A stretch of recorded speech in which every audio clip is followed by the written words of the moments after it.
Astana Giribangun ialah salah satu wisata ziarah yang terletak di Kabupaten Karanganyar, Provinsi Jawa Tengah. Objek wisata ziarah ini merupakan kompleks makam keluarga mantan Presiden Indonesia yang kedua, yaitu Soeharto. Kompleks makam yang dibangun di atas Bukit Ngaglik seluas kurang lebih 4,3 hektar ini dinamakan Astana Giribangun. Sebelum Astana Giribangun dibangun, sudah ada kompleks pemakaman keluarga Pura Mangkunegaran, yaitu Astana Mangadeg. Di dalam astana ini terdapat makam Kanjeng Pangeran Adipati Arya Sri Mangkunegara I, yang terkenal dengan sebutan Pangeran Sambernyawa.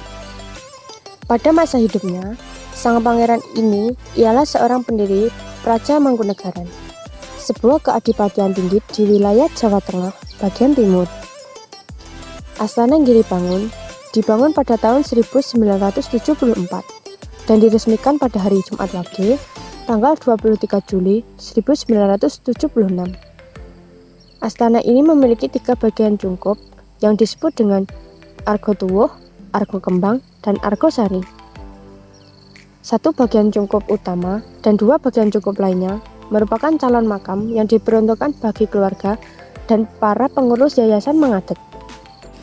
Jika dilihat dari letaknya, Astana Giribangun berada di bawah Astana Mangadeg. Hal ini menunjukkan arti bahwa masih terdapat garis keturunan antara Sri Hartinah atau Ibu Tin dengan keluarga Mangkunegaran III. Di kompleks pemakaman keluarga Cendana inilah Presiden kedua Indonesia dimakamkan. Dan sekarang menjadi tujuan para peziarah atau pengunjung dari berbagai kota di seluruh Indonesia.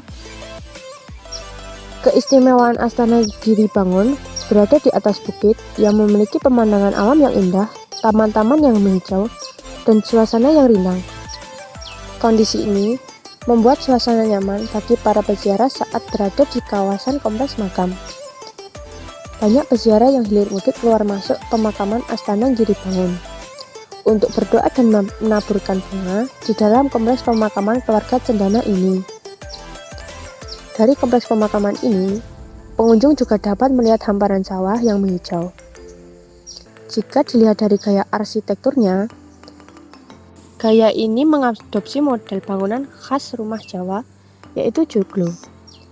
Astana yang memiliki luas sekitar 200 meter persegi ini terbagi ke dalam 3 cungkup, yang masing-masing bernama Cungkup Argo Tuwuh, Cungkup Argo Kembang, dan Cungkup Argo Sari, yang merupakan cungkup tertinggi jika dibandingkan dengan kedua cungkup tersebut. Tempat yang utama di dalam Cungkup Argo Sari terbuat dari beton yang dihiasi dengan lapisan kayu ukir asal Jepara. Selain itu, pada dasar tiang tersebut juga dihiasi dengan cincin-cincin yang terbuat dari logam kuning, yang kilauannya mirip dengan emas. Sedangkan lantainya terbuat dari marmer buatan Tulung Agung. Cungkup Argo Sari merupakan cungkup utama di Astana Giribangun ini. Di cungkup inilah mantan Presiden Indonesia Soeharto beserta istrinya dimakamkan. Selain itu, terdapat juga makam kedua orang tua Ibu Negara Sri Hartinah. Bangunan yang terbentuk atau berbentuk rumah joglo khas gaya arsitekturnya Surakarta ini berdindingkan kayu ukir dengan luas sekitar 81 meter persegi. Setelah pengunjung makam mantan Presiden Soeharto dan Ibu Negara ini, pengunjung juga dapat melanjutkan berziarah ke teras Cungkup Argosari. Teras seluas 243 meter persegi ini rencananya diperuntukkan sebagai makam anak dan para menantu Soeharto. Sedangkan di seluas 405 meter persegi merupakan calon makam para penasihat, pengurus harian, serta anggota pengurus Yayasan Mangadeg. Selanjutnya, pengunjung dapat melihat Cungkup Argo Kembang. Cungkup yang memiliki luas 567 meter persegi ini merupakan makam yang diperuntukkan kepada pengurus pleno, para pengurus seksi Yayasan Mangadeg, dan keluarga besar Mangkunegaran.